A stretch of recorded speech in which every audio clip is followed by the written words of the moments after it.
بسم الله الرحمن الرحيم. الحمد لله رب العالمين، وصلي وسلم على نبينا محمد وعلى آله وصحبه أجمعين. ماذا عندنا؟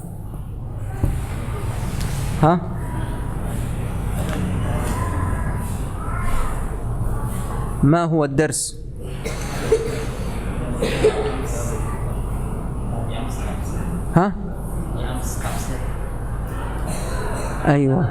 أيوة.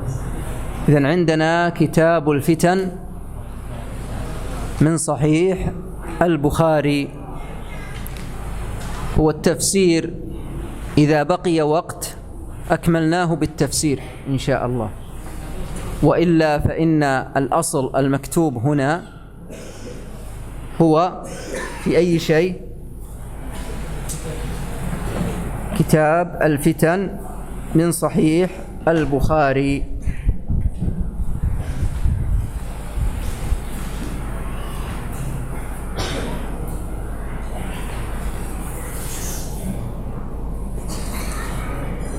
الشيخ محمد أظن بدأ بكتاب الفتن، بدأ من الباب 14. نعم، وعندنا إن شاء الله نبدأ من الباب الأول في كتاب الفتن. من القارئ؟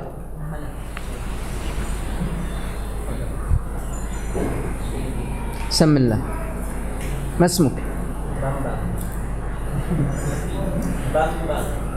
بمبا.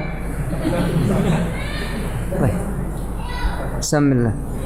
بسم الله، الحمد لله، والصلاة والسلام على رسول الله وعلى آله وصحبه ولا حول ولا قوة إلا بالله.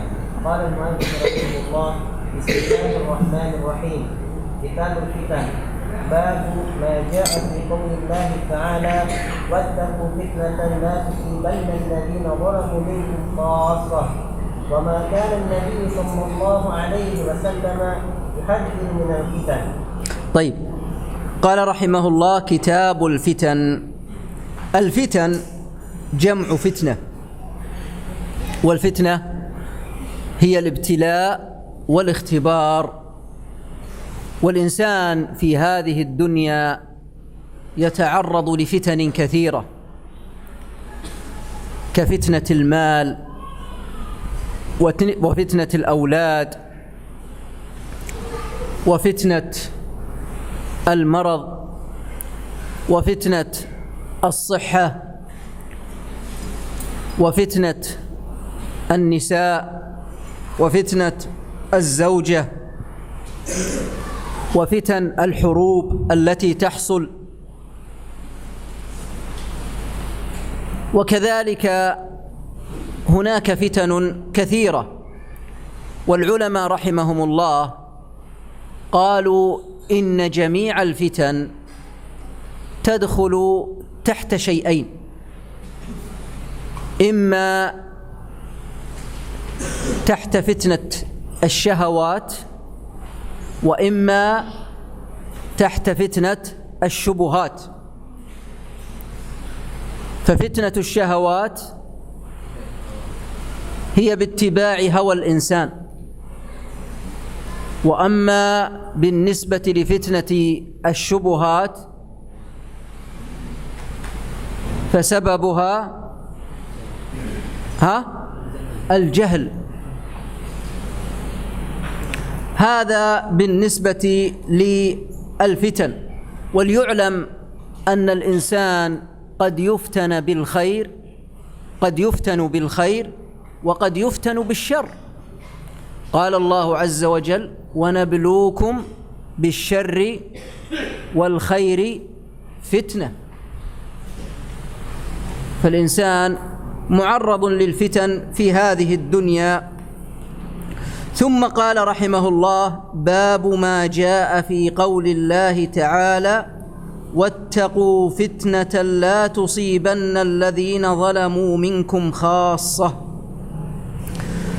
فالفتنة أثرها لا تختص بالذين ظلموا، وإنما يتعدى أثرها ويتجاوز إلى غيرهم. فالناس إذا لم يأمروا بالمعروف ولم ينهوا عن المنكر فإن الفتنة إذا أتت فإنها تعمهم. ولهذا قال الله عز وجل: واتقوا فتنة لا تصيبن الذين ظلموا منكم خاصة. وبهذا قد نستفيد من هذه الآية بوجوب الأمر بالمعروف والنهي عن المنكر، لأن الذين ظلموا لا يخصهم العذاب، وإنما يتعدى لغيرهم إذا أتت الفتنة. قال: وما كان النبي صلى الله عليه وسلم يحذر من الفتن. هذا هو عنوان هذا الباب، وهذا فيه إجمال، والأحاديث ستبين هذا إن شاء الله. وسوف نعلق تعليقات على الأحاديث حتى نمشي سريعا أكثر. نعم. حدثنا علي بن عبد الله حدثنا بشر بن سليم حدثنا نافع بن عمر. عند المحدثين إذا أردت أن تقرأ سند الحديث فإنك لا تقول حدثنا علي ابن عبد الله حدثنا، ماذا تقول؟ قال حدثنا. وإن لم تكتب قال، لأنه كيف تقول حدثنا علي بن عبد الله حدثنا بشر؟ هل هو حدثك؟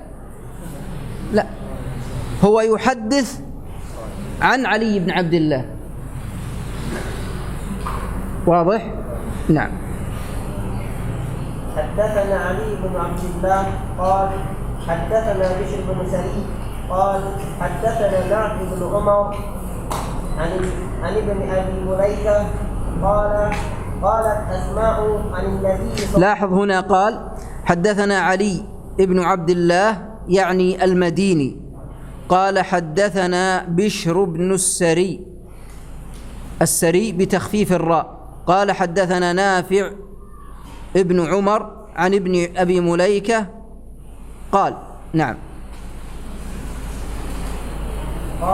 قالت أسماء عن النبي صلى الله عليه وسلم قال: أنا على حوضي أنتظر من يرد علي فيؤخذ بناس من دوني فأقول أمتي فيقال لا تدري مشوا على القنطرة. لاحظ قالت أسماء عن النبي صلى الله عليه وسلم قال: أنا على حوضي، أي واقف على حوضي.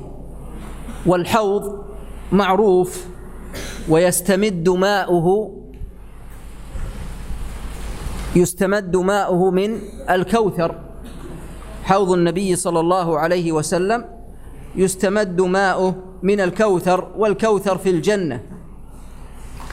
قال: أنا على حوضي أنتظر من يرد علي فيؤخذ بناس من دوني، أي أنهم يمنعون من الوصول إلى الحوض. فأقول أمتي، ينادي النبي صلى الله عليه وسلم أمتي، يعني لماذا لم يردوا من هذا الحوض؟ فيقال لا تدري مشوا على القهقرى. قوله هنا فيقال، من القائل هنا؟ الله أعلم، لم يبين من القائل، لكن سيأتي في أحاديث أخر أن القائل هو الله عز وجل. فيقال لا تدري مشوا على القهقرى، مشوا على القهقرى أي على خلفه. وهذا فيه إشارة أنهم ارتدوا عن النبي صلى الله عما كان عليه النبي صلى الله عليه وسلم، ولهذا لم يردوا من حوض النبي صلى الله عليه وسلم، لأنهم غيروا وبدلوا ولم يكونوا على طريقة النبي صلى الله عليه وسلم. أكمل. قال ابن أبي مليكة: اللهم إنا نعوذ بك أن نرجع على أعقابنا أو نفتن. قال ابن أبي مليكة واسمه عبد الله ابن عبيد الله: اللهم إنا نعوذ بك أن نرجع على أعقابنا أو نفتن.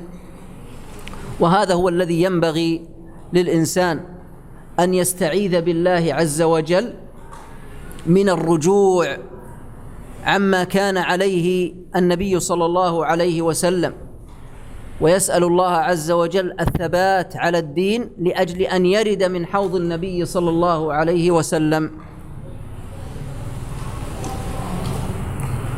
نعم.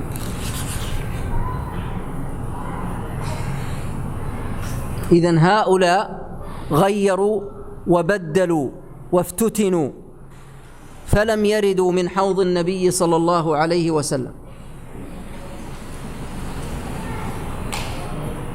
حدثنا موسى بن إسماعيل قال حدثنا أبو عوانة عن مغيرة عن أبي وائل قال عبد الله: قال النبي صلى الله عليه وسلم: أنا فرطكم على الحوض فيرفعن إلي رجال منكم حتى إذا أهويت لأناولهم اخرجوا دوني فأقول: أي ربي أصحابي. يقول: لا تدري ما أحدثوا بعدك.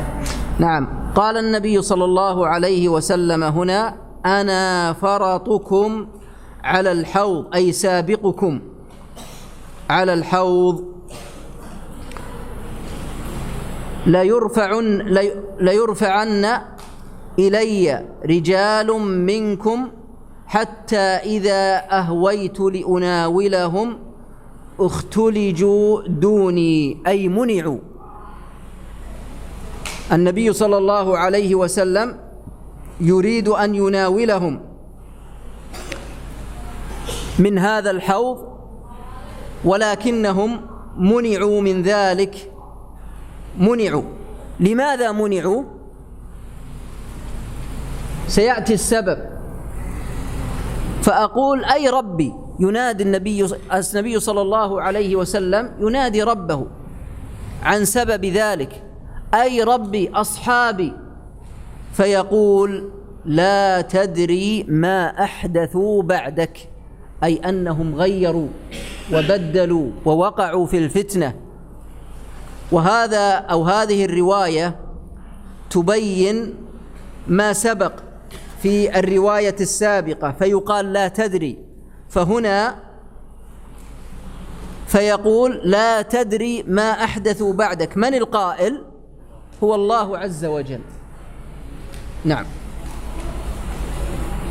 حدثنا يحيى بن بكير قال حدثنا يعقوب بن عبد الرحمن عن أبي حازم قال: سمعت سهل بن سعد يقول: سمعت النبي صلى الله عليه وسلم يقول: أنا فرطكم على الحوض، من ورده شرب أو يشرب منه، ومن شرب منه لم يظمأ بعده أبدا.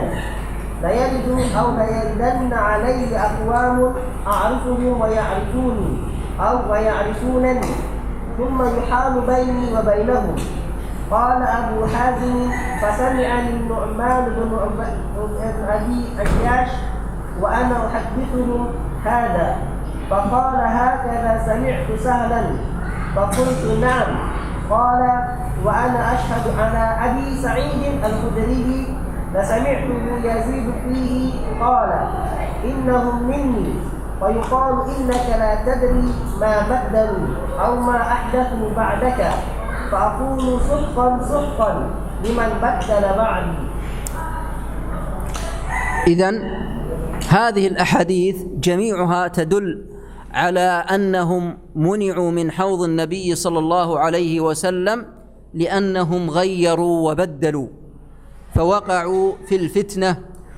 وهنا قال: سمعت النبي صلى الله عليه وسلم يقول: أنا فرطكم على الحوض. من ورده شرب منه ومن شرب منه لم يظمأ بعده أبدا.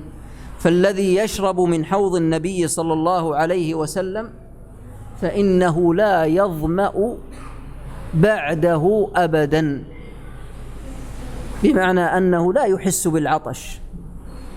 فإن قال قائل إذا كان لا يظمأ بعده أبدا، إذن الأشربة التي يشربها أهل الجنة وهم في الجنة لماذا يشربونها وهم لا يظمؤون؟ فالجواب أنهم يشربون الأشربة للتلذذ والتفكه. نسأل الله عز وجل أن يجعلنا من أهل الجنة. الإنسان إذا شرب من حوض النبي صلى الله عليه وسلم فإنه لا يظمأ أبدا، وجميع ما يشربه وهو في الجنة هو لأجل أن يتلذذ وأن يتفكه بذلك. وقوله هنا قال أبو حازم قال ليردن علي أقوام أعرفهم ويعرفوني، أي يعرفهم في الدنيا ويعرفونه، لكن يحال بينهم وبين النبي صلى الله عليه وسلم لأنهم غيروا وبدلوا كما قلنا. قال أبو حازم فسمعني النعمان ابن عياش وأنا أحدثهم هذا فقال هكذا سمعت سهلا يسأله؟ فقلت نعم. قال وأنا أشهد على أبي سعيد الخدري لسمعته يزيد فيه، يعني على ما سبق. قال إنهم مني فيقال إنك لا تدري ما بدلوا بعدك، فأقول سحقا سحقا، يعني دعاء عليهم بالهلاك لمن بدل بعدي. نعم. باب قول النبي صلى الله عليه وسلم سترون بعدي أمورا تنكرونها. وقال عبد الله بن زيد قال النبي صلى الله عليه وسلم اصبروا حتى تلقوني على الحوض. طيب، قوله هنا باب قول النبي صلى الله عليه وسلم سترون بعدي أمورا تنكرونها. سيأتي في الأحاديث ما هذه الأمور، ما هذه الأمور. وقال عبد الله ابن زيد قال النبي صلى الله عليه وسلم اصبروا حتى تلقوني على الحوض. إذا وقعت هذه الأمور التي قال النبي صلى الله عليه وسلم تنكرونها، قال عنها تنكرونها، ماذا نفعل؟ نصبر. وهذا الحديث يبين أن الصبر يكون طويلا وليس قصير، لأنه قال اصبروا حتى تلقوني على الحوض، فالعلاج هو الصبر. نعم. حدثنا مسدد قال حدثنا يحيى بن سعيد القطان قال حدثنا الأعمش قال حدثنا زيد بن وهب سمعت عبد الله قال لنا رسول الله صلى الله عليه وسلم إنكم سترون بعدي أثرة. لاحظ هنا قال حدثنا مسدد، هذا قال بعضهم إن اسمه مسدد ابن مسرهد ابن مسربل ابن مغربل، ابن سرندل ابن عرندل، ولكن هذا يستنكره بعض أهل العلم. المهم قال حدثنا مسدد ابن مسرهد السدوسي، هذا المعروف، إلى آخر السند. قال سمعت عبد الله، وهذا عبد الله هو عبد الله ابن مسعود رضي الله عنه، قال لنا رسول الله صلى الله عليه وسلم. أكمل الحديث، أنت لم تكمل، أكمل. قال لنا رسول الله صلى الله عليه وسلم: إنكم سترون بعدي أثرة أو أخرة وأمورا تنكرونها. عندك أثرة أو أثرة؟ طيب. قالوا: فما تأمرنا يا رسول الله؟ قال: أدوا إليهم حقهم وسلوا الله حقكم. طيب. قال لنا رسول الله صلى الله عليه وسلم: إنكم سترون بعدي أثرة أو أثرة كما عندكم، والمعنى أنكم سترون من يستأثر بحظوظ الدنيا إليه وإلى أقاربه وإلى أحبابه، يأخذ من أموال الدنيا له ولأقاربه ولأحبابه ولمن يعرف. طيب. قال: وأمورا تنكرونها، أيضا سترون أمورا تنكرونها كالعبادات التي ليس لها أصل، ليس لها دليل لا من الكتاب ولا من السنة. طيب. الصحابة رضي الله عنهم لما حدثهم النبي صلى الله عليه وسلم عن هذا، وأنهم سيرون بعده من يستأثر بحظوظ الدنيا ويتركهم، وكذلك في الأمور التي تنكرونها وليس لها دليل، الصحابة سألوا النبي صلى الله عليه وسلم: ما تأمرنا يا رسول الله؟ ماذا نفعل؟ فقال لهم رسول الله صلى الله عليه وسلم: أدوا إليهم حقهم. وهذا في الأمراء والملوك، إذا رأيتم أنهم يأخذون من حظوظ الدنيا ويستأثرون بها لهم ولأحبابهم ولأقاربهم، فماذا نفعل؟ قال النبي صلى الله عليه وسلم: أدوا إليهم حقهم، أعطوهم حقهم. بأي شيء؟ بالطاعة، أطيعوهم. وسلوا الله حقكم، أدوا إليهم حقهم، أطيعوهم، وسلوا الله عز وجل حقكم، وذلك بأن يصرف الله عز وجل قلوبهم إلينا. سلوا الله عز وجل حقكم، أو تسألون الله عز وجل بأن ييسر حقوقنا وأن نأخذها. ولكن النبي صلى الله عليه وسلم هل قال اخرجوا عليهم؟ لا، لم يقل هذا، وإنما قال أدوا إليهم حقهم، أطيعوهم، وسلوا الله حقكم. نعم. حدثنا مسدد قال حدثنا عبد الوارث عن الجعد عن أبي رجاء. هذا الحديث أو هذا السند فيه تسلسل بما يسميه أهل المصطلح بالعنعنة، تسلسل بالعنعنة. كيف ذلك؟ كلها عن. نعم. عن أبي رجاء عن ابن عباس عن النبي صلى الله عليه وسلم قال: من كره من أميره شيئا فليصبر، فإنه من خرج من السلطان شبرا مات ميتة جاهلية. قال النبي صلى الله عليه وسلم: من كره من أميره شيئا.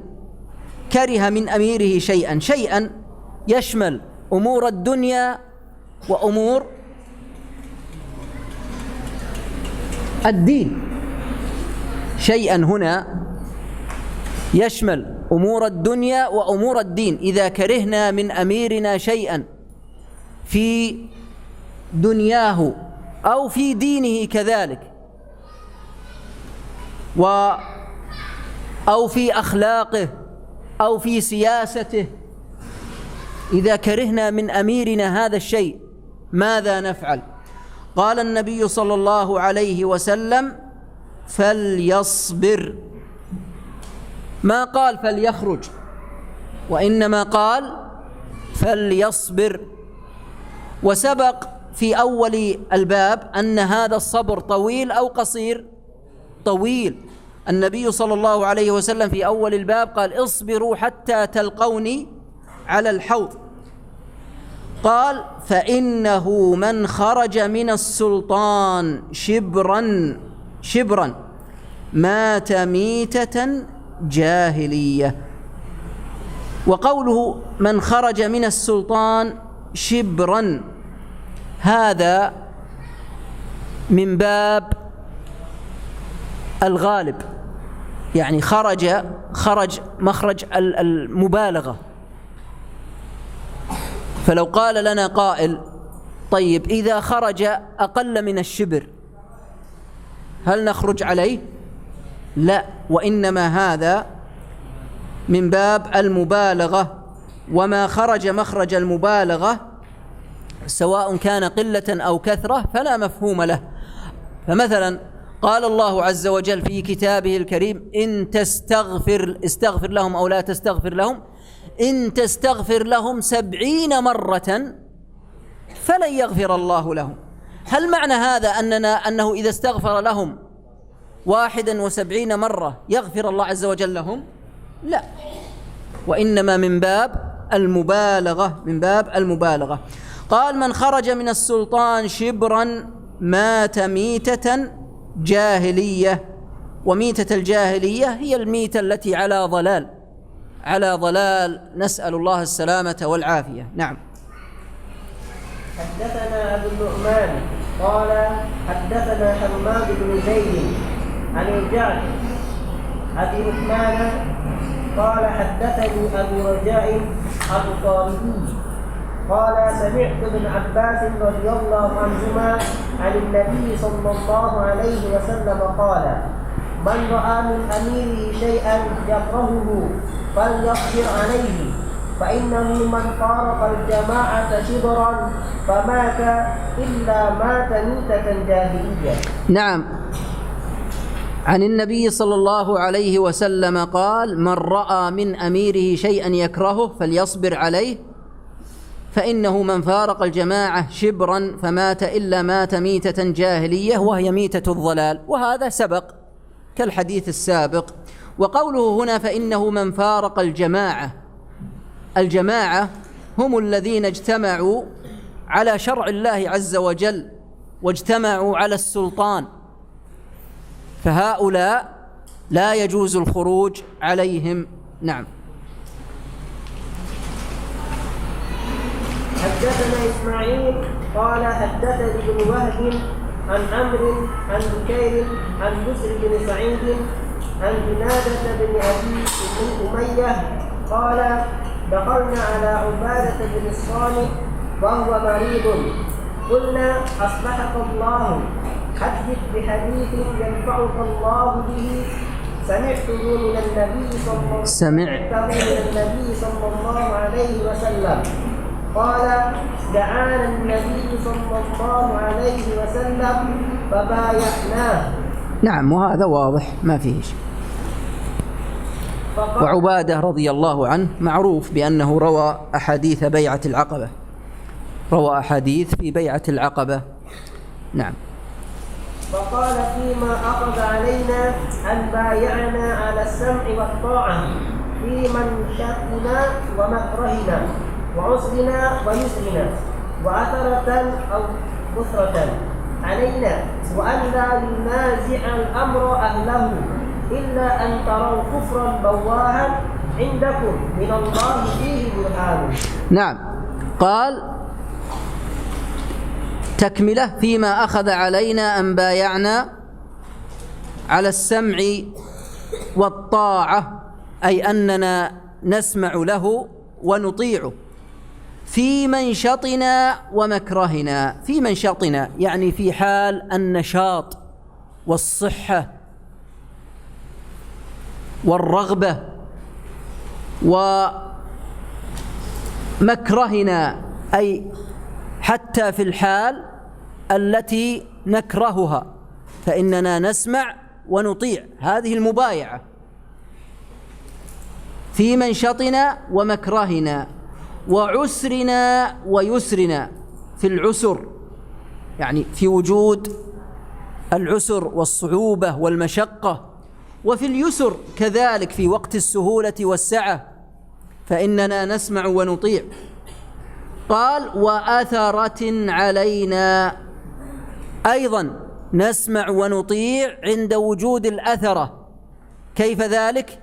عندما نراه يقدم غيرنا علينا فإننا نسمع ونطيع، عندما نراه يستأثر بحظوظ الدنيا يأخذ من الأموال فإننا نسمع ونطيع.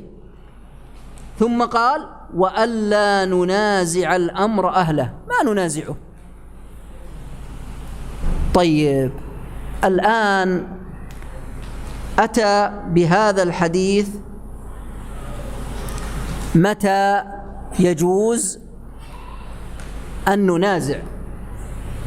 قال عليه الصلاة والسلام إلا أن تروا كفرا بواحا عندكم من الله فيه برهان. هذه هي 4 شروط. 4 شروط. الشرط الأول أن نرى، فلا بد أن نرى. وهل الرؤية كالسماع؟ لا بد أن نرى بأعيننا. الشرط الثاني كفرا احترازا من المعصية واحترازا من الفسوق، وهذا هو الشرط الثاني، وهو أن يكون كفرا مخرجا عن الملة. الشرط الثالث بواحا أي مجاهرة أمام الناس. قال عندكم من الله فيه برهان أي عندكم دليل واضح بين لا خلاف فيه، إما من الكتاب أو من السنة.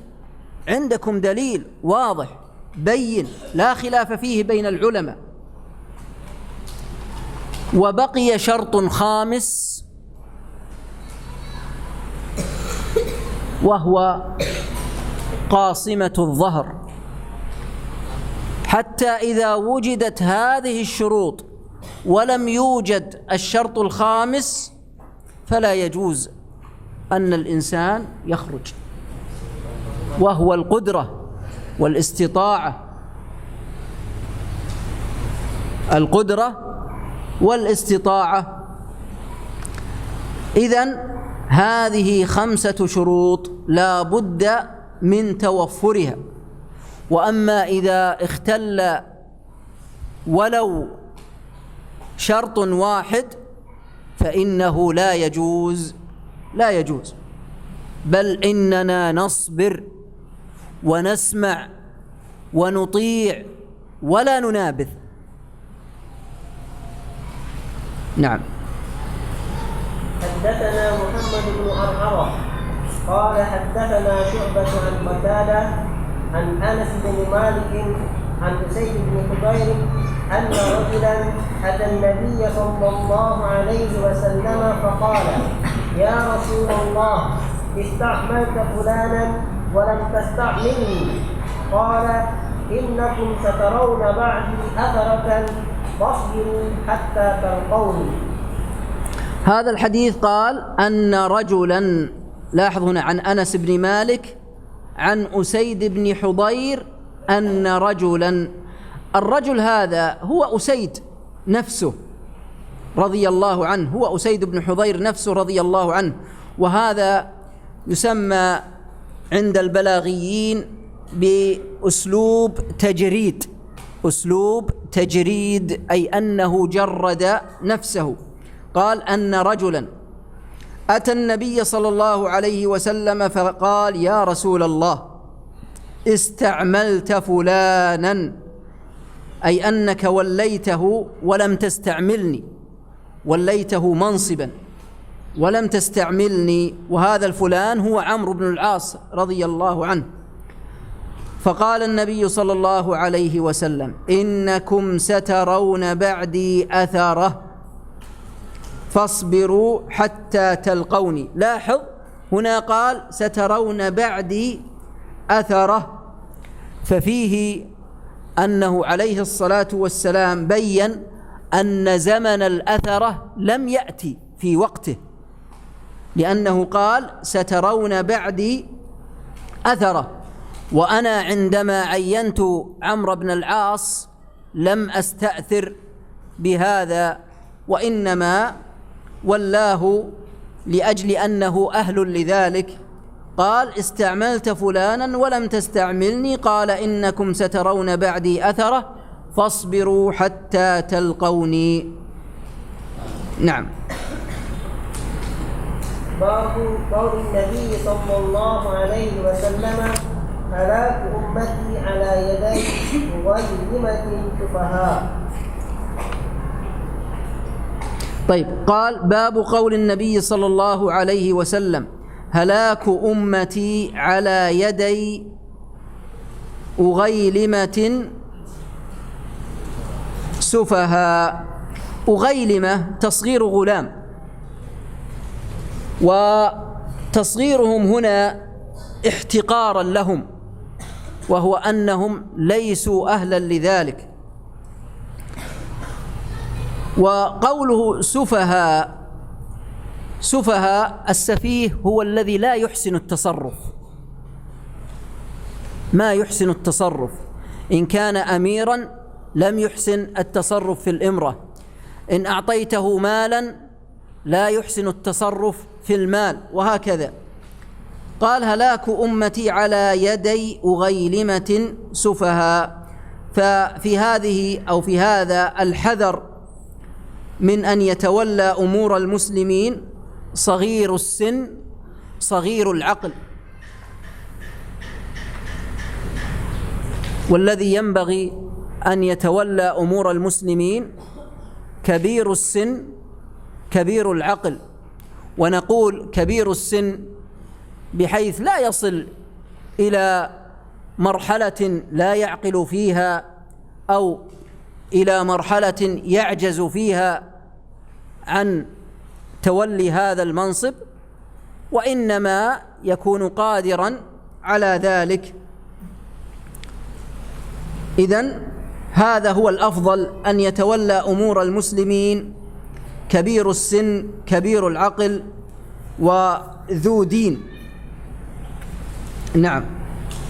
حدثنا موسى بن إسماعيل قال: حدثنا عمرو بن يحيى ابن سعيد بن عمرو ابن سعيد قال: أخبرني جدي قال: كنت جالسا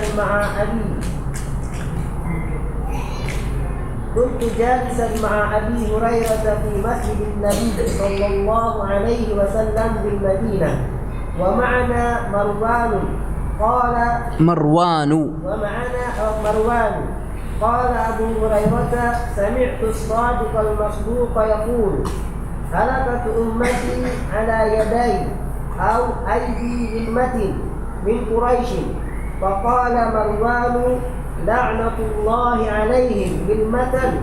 فقال أبو هريرة: لو شئت أن أقول بني فلان وبني فلان لفعلت. فقلت: أخرج مع جدي إلى بني مروان حين ملكوا بالشأن، فإذا رآهم غلمانا. عندك ملكوا وملكوا. نعم. فكنت أخرج مع جدي إلى بني مروان حين ملكوا أو ملكوا بالشأن، فإذا رآهم غلمانا أحداثا قال لنا: عسى هؤلاء أن يكونوا منهم. قلنا: أنت أعلم. قال: كنت جالسا مع أبي هريرة في مسجد النبي صلى الله عليه وسلم، وهذا في زمن معاوية رضي الله عنه بالمدينة، ومعنا مروان أي مروان ابن الحكم. قال أبو هريرة: سمعت الصادق المصدوق يقول: هلكت أمتي على يدي غلمة من قريش، أي أنهم صغار في تصرفاتهم. فقال مروان: لعنة الله عليهم غلمة. وهذا دعاء عام من مروان رضي الله عنه، والدعاء العام يجوز بخلاف الدعاء على شخص معين باللعنة. اللعنة إذا كانت بشكل عام كما لو قلت لعنة الله على الكافرين على سبيل العموم، الله عز وجل قال: ألا لعنة الله على الكافرين، هذا جائز. وأما اللعنة على شخص معين فهذا لا يجوز، ولو كان من أكفر الكافرين فإنه لا يجوز أن تلعن الكافر المعين. طيب، فقال أبو هريرة: لو شئت أن أقول عندك. فقال أبو هريرة إيش؟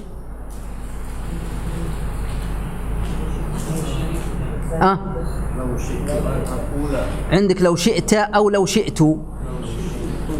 لو شئت أن أقول بني فلان وبني فلان لفعلت. إذن القائل أبو هريرة: لو شئت أن أقول بني فلان وبني فلان لفعلت. يعني أبو هريرة رضي الله عنه كان عنده علم من هم، وقال: لو شئت لأقول هم كذا، هم هذا وهذا. ولكن أبا هريرة رضي الله عنه لم يحدث بهذا، وهذا مثال للجراب الذي لم يحدث به أبو هريرة رضي الله عنه، لأنه كما تعلمون أن أبا هريرة رضي الله عنه ورد أنه قال أن عنده جرابان: أما جراب فبثثته للناس أعلمته إياه، وأما الجراب الآخر فلم أبثه، وسكت رضي الله عنه وقال: لو بثثته للناس لقطع هذا الحلقوم، ولهذا لم يبثه رضي الله عنه. ولعل هذا هو من الجراب الذي لم يبثه ولم يحدث به رضي الله عنه. قال: فكنت أخرج مع جدي إلى بني مروان حين ملكوا بالشام، فإذا رآهم غلمانا أحداثا قال لنا: عسى هؤلاء أن يكونوا منهم. قلنا: أنت أعلم. هنا عسى من باب التوقع أن يكونوا منهم، قلنا: أنت أعلم. المهم أنه مع ذلك لا يجوز الخروج حتى ولو كانوا إيش؟ حتى ولو كانوا إيش؟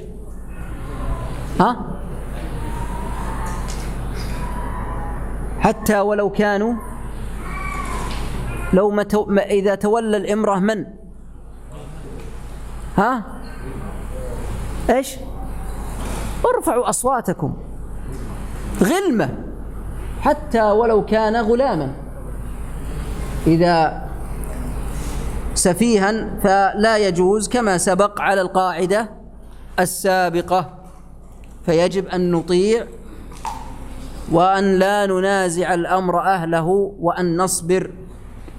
نعم، نقف على هذا.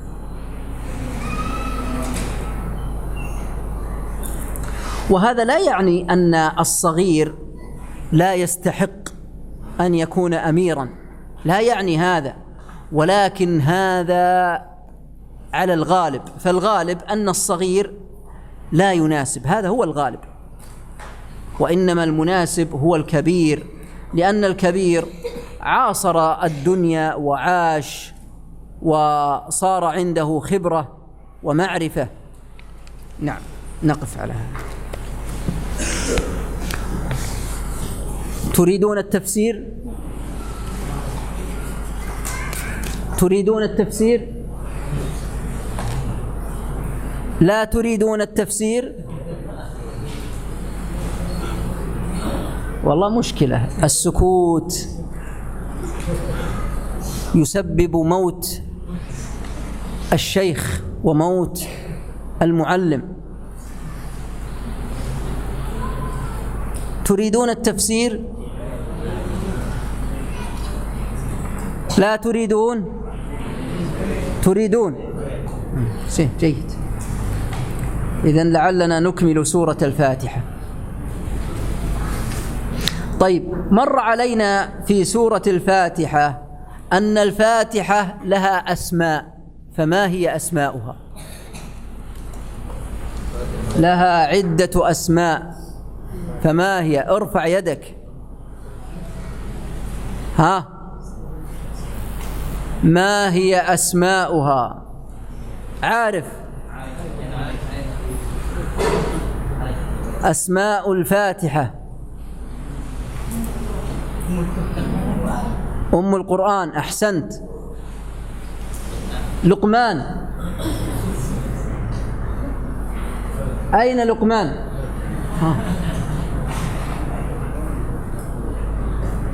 أسماء الفاتحة.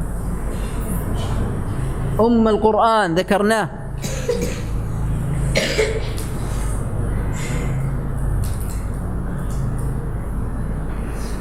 من يجيب؟ من يعرف؟ الشافية، أحسنت. أيضا ارفع يدك. أسماء الفاتحة.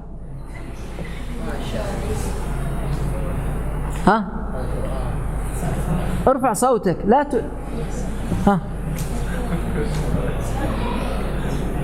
لا تخف، لن نضربك.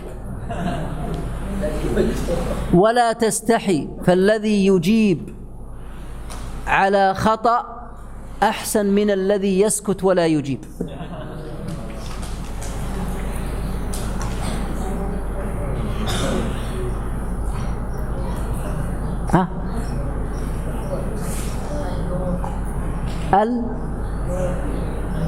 النور. النور لم نذكر هذا. بارك الله فيك.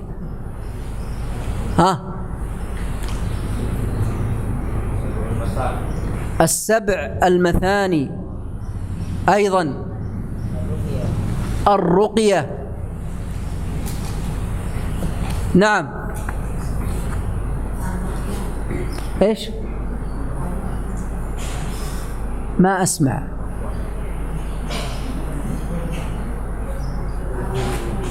الرحمة، لم نقل هذا. طيب، قلنا من أسمائها الكافية، الشافية، أم القرآن، السبع المثاني. إيش؟ هذا الذي ذكرناه أظن. فيه لها أسماء أخرى لكن هذا الذي ذكرناه. طيب، قوله الحمد لله رب العالمين، ما معنى الحمد هنا؟ الحمد، ارفع يدك وأجب. ارفع يدك. وصف المحمود بالكمال محبة وتعظيما. طيب، الحمد لله رب العالمين. اللام في قوله لله لأي شيء؟ ارفع يدك. الحمد لله. استغراق أن يقول خطأ. للاستحقاق والاختصاص، فالحمد مختص بالله عز وجل ومستحق لله عز وجل. الحمد لله رب العالمين. ما معنى العالمين هنا؟ العالمين، ارفع يدك وأجب. كل ما سوى الله فهو عالم، يدخل في العالمين. الحمد لله رب العالمين الرحمن الرحيم مالك يوم الدين. هذه أخذناها أظن، ها؟ وقلنا الدين هنا بمعنى إيش؟ بمعنى الجزاء. هنا مالك يوم الدين أي يوم الجزاء والحساب. ويأتي الدين بمعنى العمل كما في قوله تعالى لكم دينكم ولي دين. ثم قال إياك نعبد وإياك نستعين. ما معنى العبادة هنا؟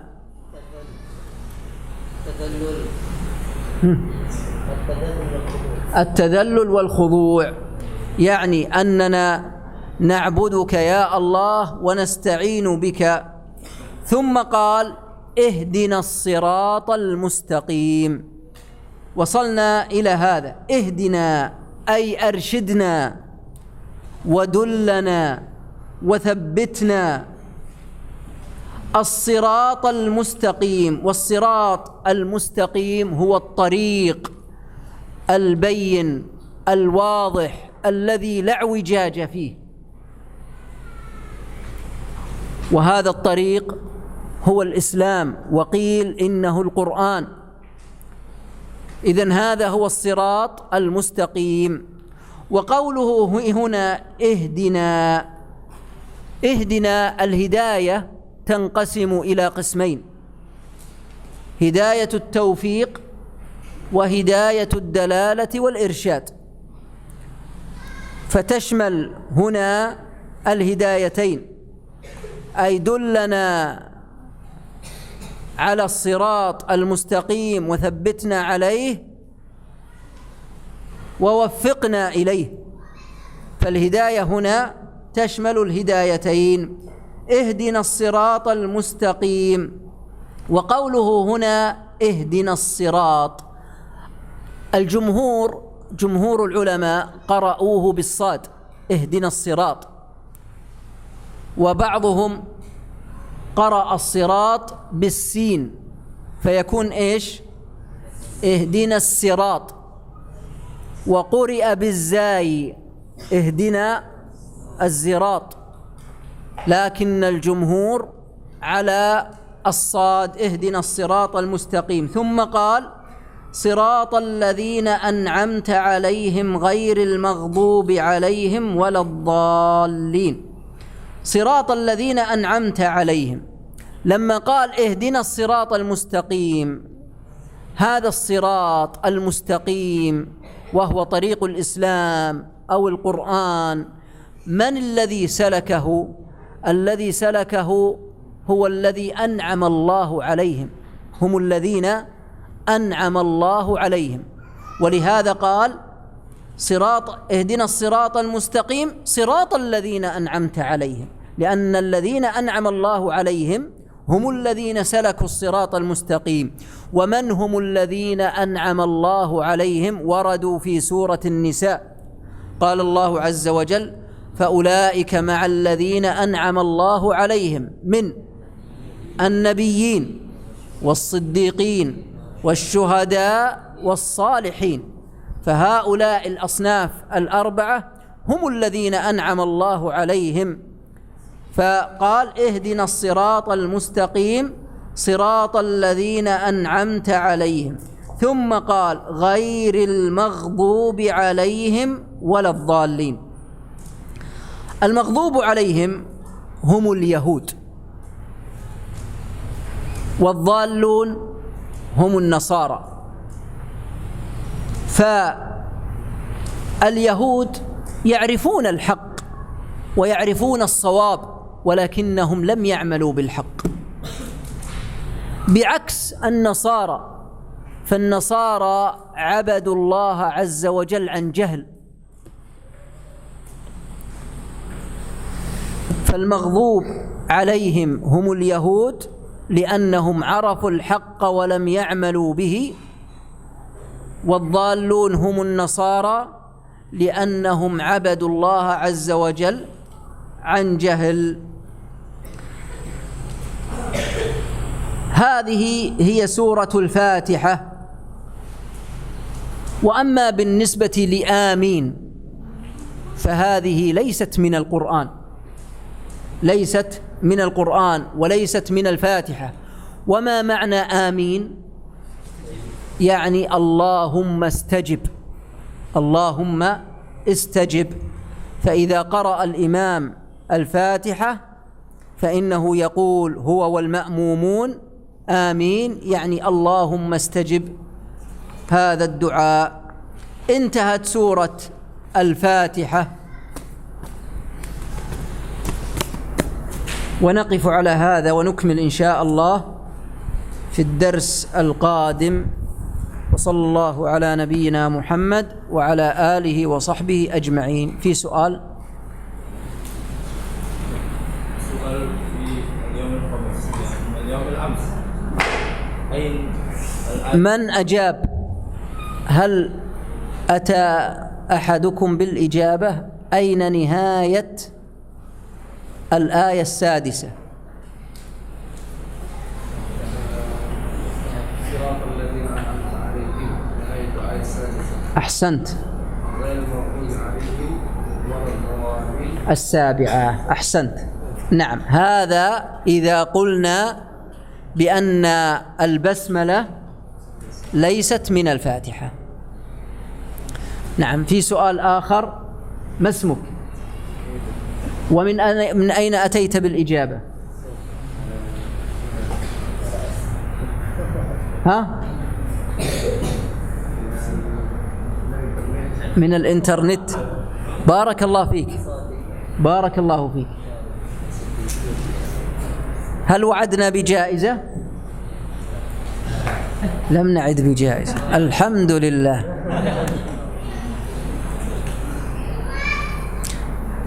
في سؤال؟ ايش؟ اي، جمع النية نحتاج إلى وقت أكثر. في سؤال؟ في قوله صلى الله عليه وسلم يعني مات ميتة جاهلية، هل هذا يعني على ضلال؟ ليس الكفر؟ لا، ليس على الكفر، ليس على الكفر، وإنما هو على ضلال، على خلاف سنة النبي صلى الله عليه وسلم.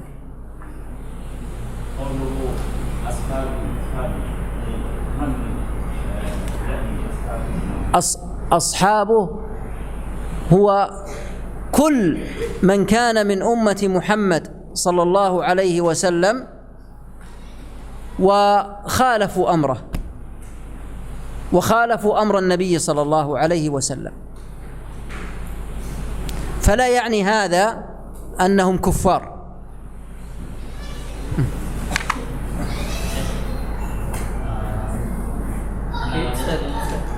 خل يسأل. أنا أريد حديثا الذي يمكن استدل به على أن ما أسمعك يا أخي، ارفع صوتك قليلا، عندي أنا هذه تزعجني ولا أسمع. أي هناك حديث يقول من إذا قرأتم الفاتحة أو كما قال صلى الله عليه وسلم فاقرأ بسم الله الرحمن الرحيم أين إحدى آياتها، رواه البيهقي والدارقطني وصححه. ضعيف. نعم. لو ثبت هذا انتهينا. إذا جاءنا دليل من الكتاب أو من السنة صحيح صريح انتهينا خلاص. الإشكال في هذا أن الأحاديث التي تدل على أن البسملة من الفاتحة ضعيفة. واضح؟ أنت تسأل. كلمة أصحابي هناك من يقول أنا أصحاب هذا أصحاب النبي صلى الله عليه وسلم، كيف نرده؟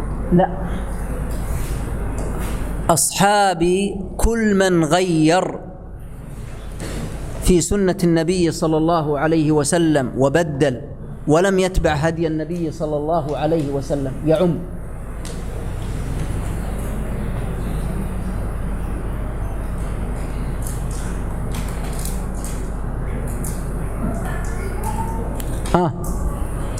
في سؤال؟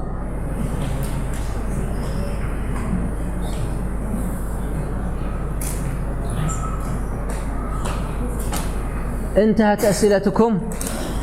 ليتنا نسمع أسئلة من المرحلة المتوسطة. نريد المرحلة المتوسطة ألا يخجلوا، لا تستحوا. أين شهر؟ أين هو؟ أنت الآن تقول أريد أن أتعلم العربية وتستحي. الذي يخجل ويستحي لا يتعلم. قم واسأل وتكلم، والذي يضحك هذا نضربه ضربا، وأنت المستفيد. ولا تبالي بالذي يضحك فيك، لأنك إذا كبرت وتعلمت العربية وهو ما زال يخجل ستضحك عليه في النهاية. أنت لا تدري ماذا أقول، أنا أعلم.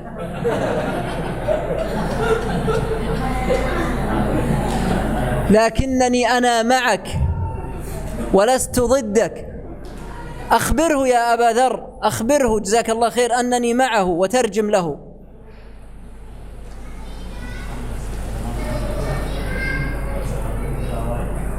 تعال عندي هنا.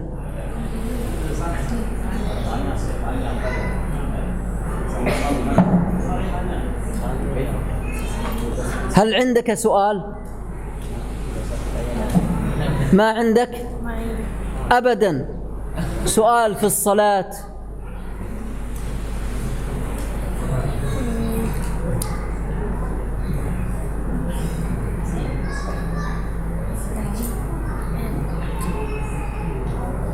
قل تكلم بالعربية ولو خطأ.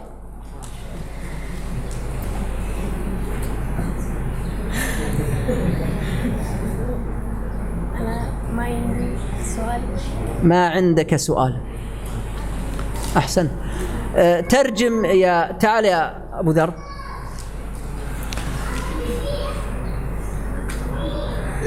ترجم لهم، ترجم للصغار ما أقول.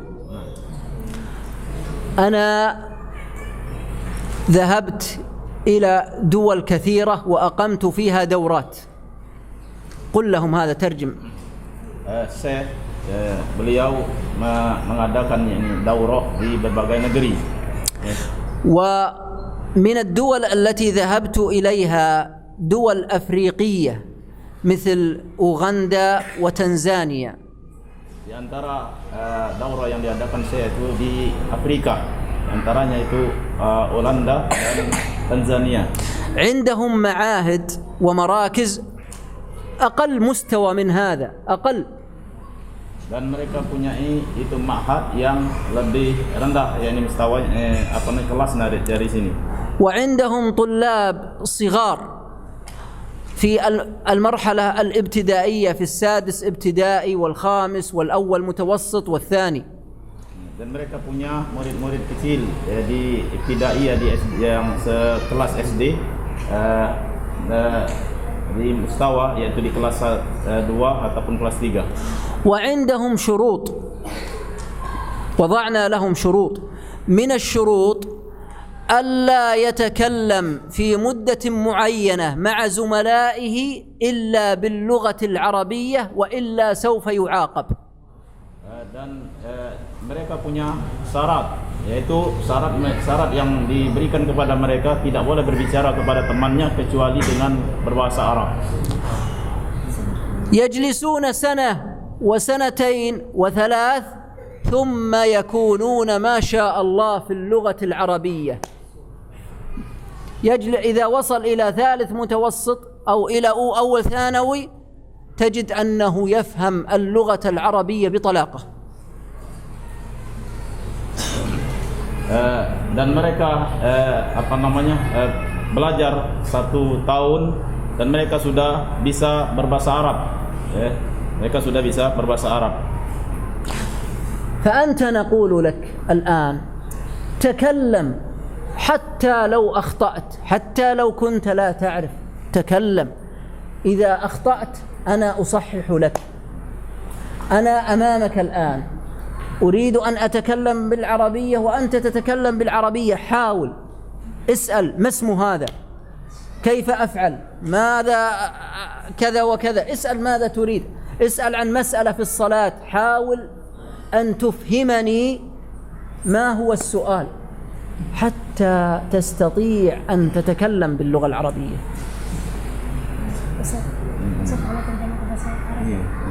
Iya, bertanya apa saja, jangan malu-malu. لا تستحي، لا تستحي أبدا. أنت الآن إذا كبرت، قل له إذا كبرت سوف تضحك على الذي يستحي ويخجل لأنه يكبر معك ولا يتعلم. Antum kalau besar nanti ya, mereka antum akan permalukan mereka, antum akan mentertawakan mereka. Sekarang mereka mentertawakan, nanti antum mentertawakan mereka. Jadi sudah sama malu apa aja. Iya. Tentang hukum sholat, hukum sholat ini setelah tentang hukum sholat lagi.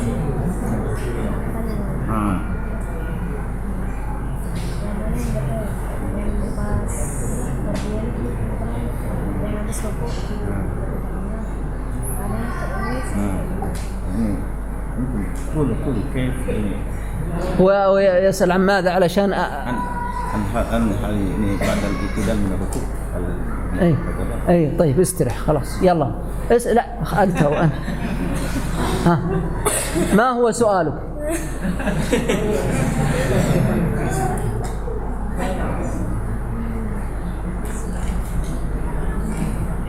طيب طبق بالفعل، قل له يطبق بالفعل، بالفعل حتى أفهم، بالفعل حتى أفهم.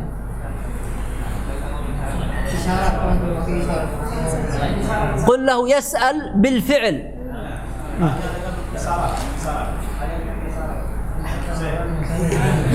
أيوة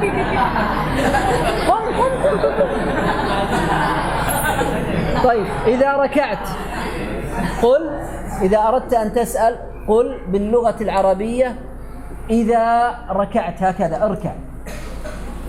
إذا ركعت قل إذا ركعت،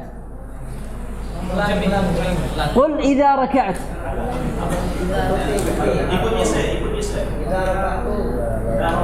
إذا ركعت قل ثم قمت. هل أضع يدي هكذا أو هكذا؟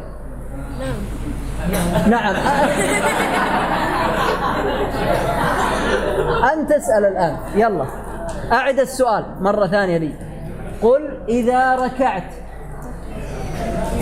ثم رفعت هل أضع يدي هكذا أو هكذا؟ أعد كلامي مرة ثانية.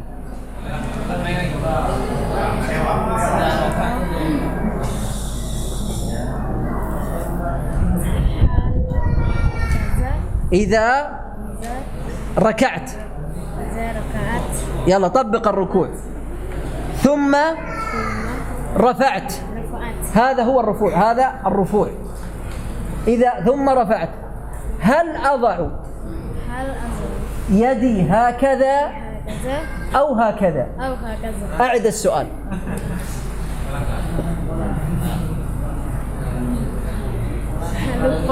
إذا ركعت طبق حتى لا تنسى، طبق. إذا ركعت اركع. إذا ركعت ثم رفعت هل كذا. أحسنت أحسنت، واضح. هذا السؤال سهل، العربية سهلة جدا، سهل. وأنا أجيبك الآن. استريح حتى تسمع الإجابة. استرح، اجلس. استرح واجلس بمعنى واحد.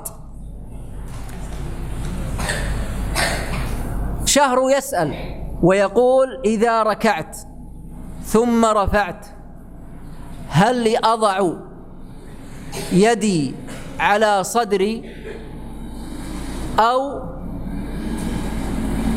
أمدها هكذا؟ في هذا خلاف بين العلماء، فمن العلماء من قال إنه يسبل يديه، أي أنه يمدهما، والصحيح في ذلك والقول الراجح أنه يضع يديه على صدره بعد الركوع، وذلك لعموم فعل النبي صلى الله عليه وسلم، أنه عليه الصلاة والسلام كان يضع يده اليمنى على اليسرى على صدره في صلاته، فيشمل هذا ما قبل الركوع وما بعد الركوع، ولم يأتي استثناء ما بعد الركوع. وانتهت الإجابة. أفهمت؟ عاد تحتاج إلى ترجمة. القول الراجح أنك تضع اليدين على صدرك. واضح؟ هل فيه سؤال؟ نعم.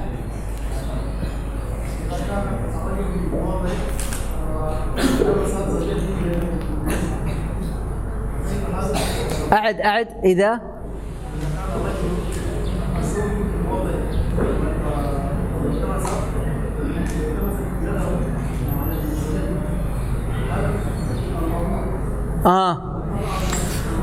مس المرأة لا ينقض الوضوء. مس المرأة لا ينقض الوضوء، ويدل لذلك أن النبي صلى الله عليه وسلم كان يقبل عائشة رضي الله عنها ثم يخرج إلى الصلاة ولا يتوضأ. والتقبيل هل هو مس؟